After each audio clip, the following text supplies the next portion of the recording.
turabaramukije twongera tubaha ikaze ku rubuga rwa Burundi bwiza. Uyu munsi twagendeye ikigo Sefa Kamenge cigisha imyuga itandukanye urwaruka rutashoboye gutora ikibazo ca leta. Nk'uko twaganiriye namwe bamwe mu bayobozi b'ico kigo baratwiganiye byinshi ku vyerekeye iryo shuri, uko ryatanguye, abarigize n'uko inyigisho zitunganijwe.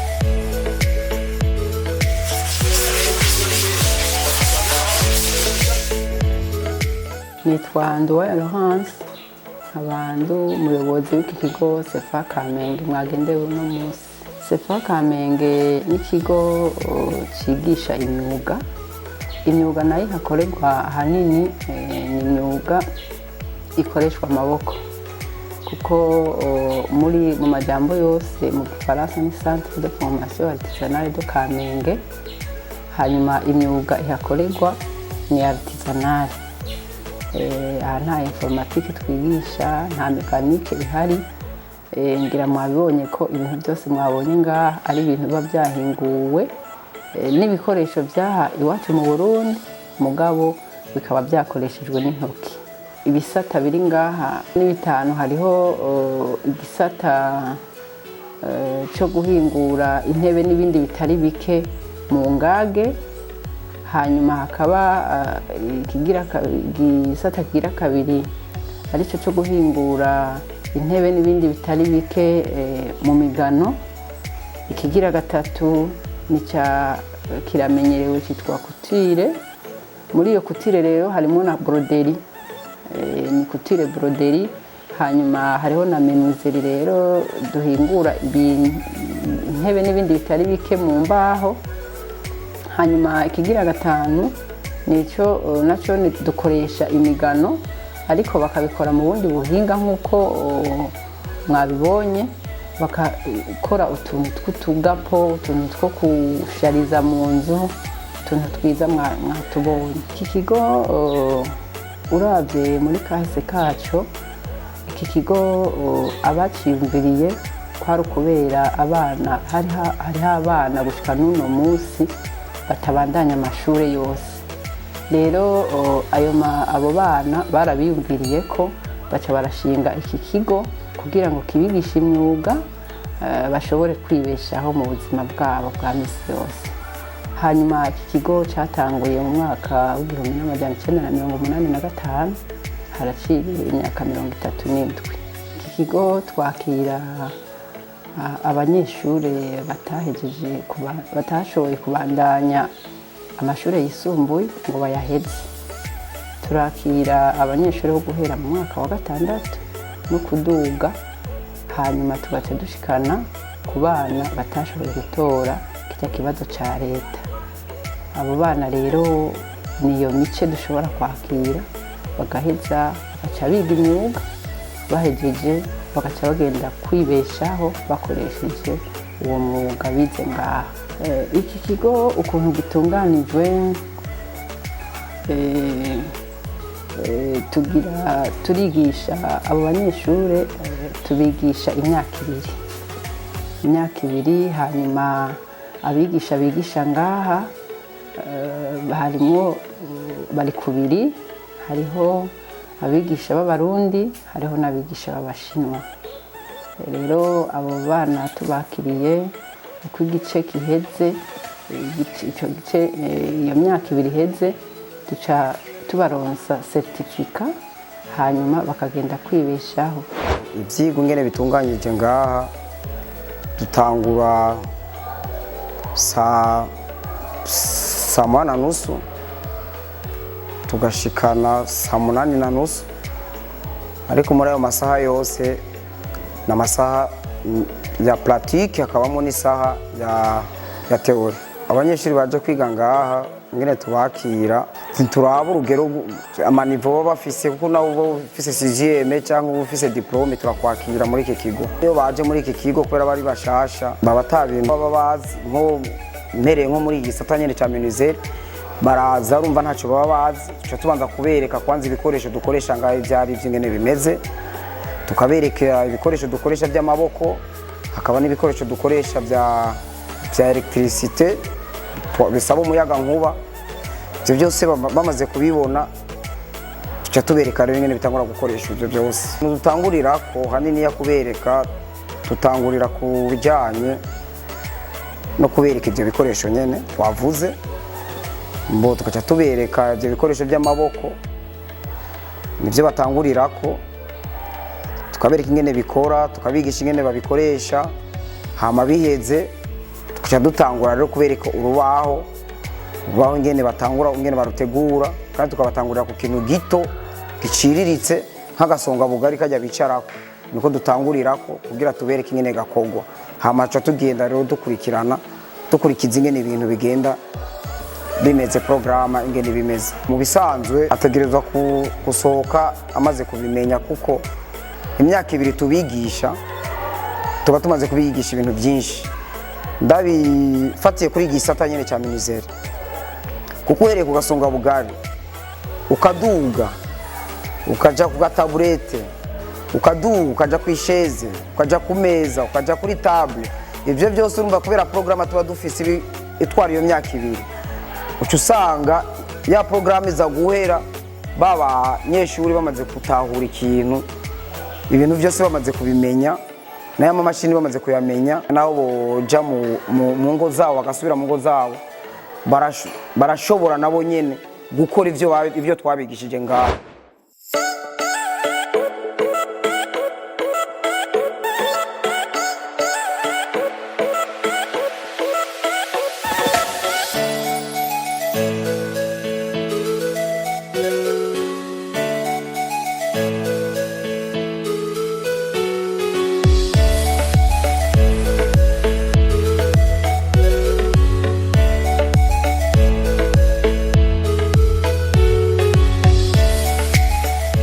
Twaraganiriye kandi n'abanyeshuri bamwe baje kwiga muri ico kigo, baratwiganira igituma baje kwiga ngaho, akamaro ico kigo kibamariye, ico bazokoza ubumenyi bariko bararonka, bagira ko ndetse bahimanura urundi rwaruka.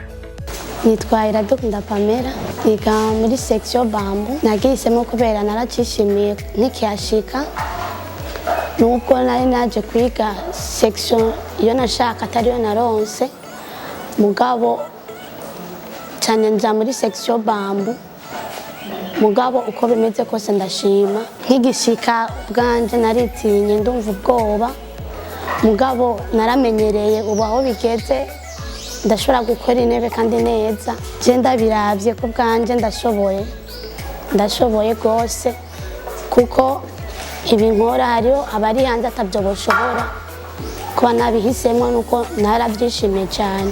Bizonunga mu buzima bwanje bwa misi yose, kuko sinzoguma muri sefa, nzoja hanze nanje nigisha abandi, nkore n'ivy'iwanje. Nitwa Ndayiragije Landry, niga mu gisata cyo kubaza. Impamvu nashimye kuza kwiga muri kino kigo nuko mu ishure bitagenda neza, nce mpitamwo kuza kwiga muri kino kigo. Ubumenyi tubwakira neza kuko baradukurikirana neza. Ndavye aho naziriye, uko naje naho ngeze, uko naje sikondi, kuko ubu aho ngeze ndashoboye guhagarika ikintu umuntu yokwicarako, ni ibintu naje ntazi, ariko ubu ndashobora guhagarika isheze, ndashobora guhagarika intebe uko iri kose, kuko ubu baramaze kubinyigisha ndabimenya. Urwaruka ruri mu mabarabara canke ruri muhira rwicaye, ico noruhanura ni iki, kuko burya nta nkoko ishoka ibiri inkoko, ahubwo itangura kuba umuswa. Kuko ico novuga, nta mwuga udakiza mu majambo make, kuko uwo urugwaruka ugiye kwicara kazoza kawe nakahe. Ico nosaba noterera urugwaruka ruhurumbire kwiga umwuga, nta mwuga udakiza kiretse wo kuroga. Niyo mpamvu nosaba urwaruka rwose tureke gusamara mu bidahesha icubahiro ubu twebwe ubwacu, ahubwo dukore amaboko mu mpuzu, turafise inguvu, turashobora.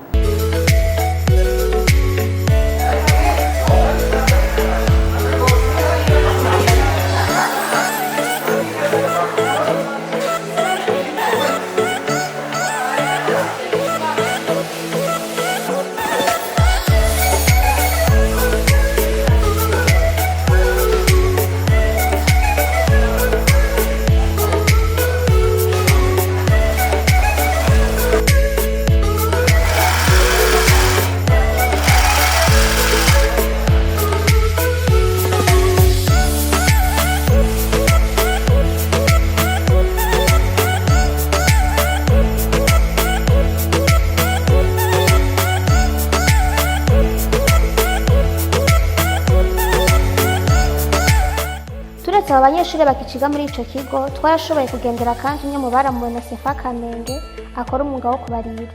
Araheze aratwiganira ico Sefa Kamenge yamufashije n'ico umwuga wo gushona uri kuramumarira. Kirya kigo ca Sefa Kamenge ico camfashije ni byinshi cyane, ariko muri make ico novuga nyamukuru nuko cankuyemwo ico nokwita ukutamenya kw'imyuga kikanyigisha imyuga. Iki nico kintu nyamukuru bwa mbere cyanyigishije. Ikindi cyanyigishije na ntarinzi, cyanyigishije kumenya ko hari ico nshoboye, kuko ntaraja muri kijya kigo sinarinzi ko hari ico noshobora gukora. Ico tumaze kurangura kubera uno mwuga kirahari kandi si kimwe, ariko ico novuga coco kimwe nuko ntarawumenya ntacyo nari nimariye muri make, ariko maze kuwumenya ndi umwe mu batanga intererano mu by'igihugu, kuriha amakori n'ibindi, kandi no mu muryango nanje buharagera aho banyikorako bivuye kuri uyu mwuga mfise. Jewe ntaraja kuwiga sinasa nuko nsa, ariko maze kuwiga nkamenya ibyo nzi, ubu murabona ko nsa neza.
Naho ikigo Sefa Kamenge gitunganijwe neza kandi gifite ibikoresho bikwiye kugira ngo gishobore gutanga ubumenyi, intambamizo ntizibuze. Jean Dikuriyo yigisha mu gisata cyo kubaza muri Sefa Kamenge aratwiganira zimwe muri ibi. Intambamyi duhura si nyinshi gose kuko turafise ibikoresho bikwiye ngaha. Fatiye nko ku ntambamyi z'amamashini nyene dukoresha birashika, ariko umunyeshuri agakomereka, ariko muri minizeri kenshi bishika gake, kandi niyo bishitse kubera baba bari asire abanyeshuri urumva barabakutirije muri assurance, naho nyene nta ngorane, kandi bishitse siritere abashinwa nabo nyene ari ikintu baca babafasha hakiri kare, anatanda ko ivyo vya assurance biza, ariko baba bagihejeje ingorane kijanye n'izo ntambamyi. Kubasohotse jeje novuga kandi nsaba nukuri nabo nyene intambamyi barakunda guhura nazo, ariko si nyinshi. Niko bijya bikoresho baba barakoresheje ngaha bitaborohera mu masite baba barimwo, nayo mpamvu dusaba ko ababishoboye kubwira bafashe abo banyeshuri tuba twigishije mu gihe baba bahejeje ngaha, ko nabo bafasha bakabahereza izo mashini, kuko ari izo mashini zigurwa amahera menshi. Biragora ko umunyeshuri yoheza ngaha agaheza akaja kwigurira iyo mashini kugira abandanye bwa buzima yarimo ku ishuri, baba borohewe rwose.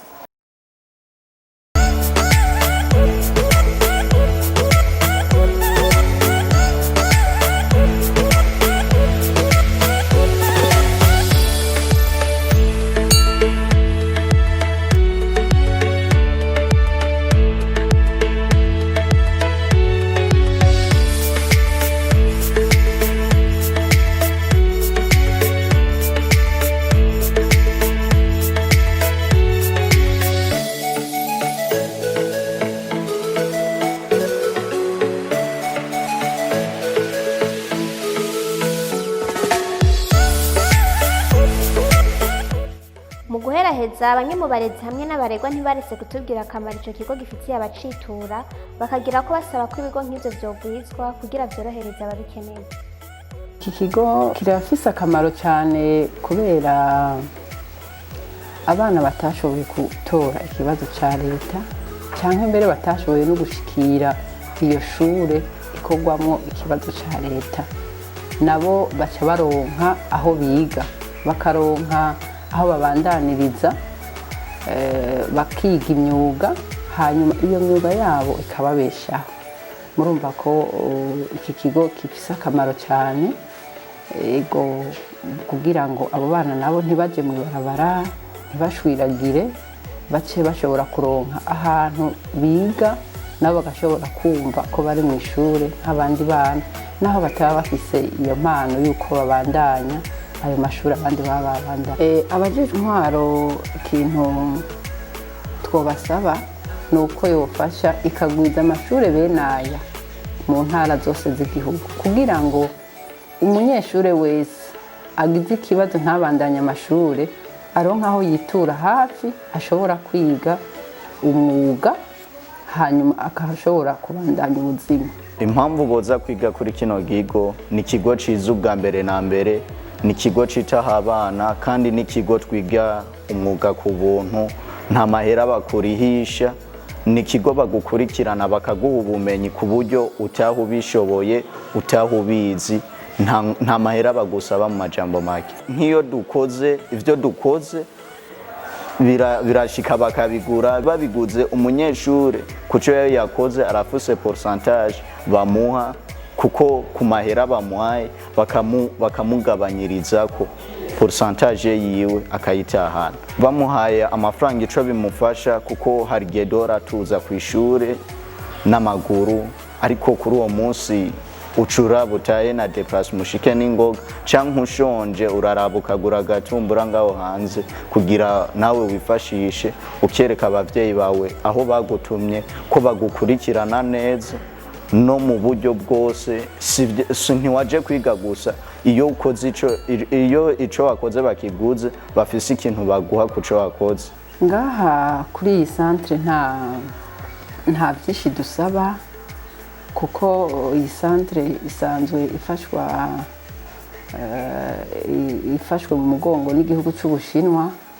Rero izo nyigisho bazironka ku buntu, ahandi nta minervare batanga, kuko kubera uko kuntu ikigo gifashwe mu mugongo n'Ubushinwa kandi n'Uburundi busanzwe bufasha, rero bigaca bituma abanyeshuri baza kwiga ngaha baronka inyigisho ku buntu. Uwokenera iki kigo CFA Kamenge yo gikorera aha musi ya Rwakarede, hariho akabarabara kamanuka kagenda kuri desera ya kera bahazi, tukaba turi mu mugongo wa Université d'Irak. Sinorangiza ntabashimiye kubona mwadusanze ku kivi, mukaza kugira ngo mubone ibintu dukora bishoboye no gushika kure gusumba uko byari biri no munsi. Turabashimiye cyane.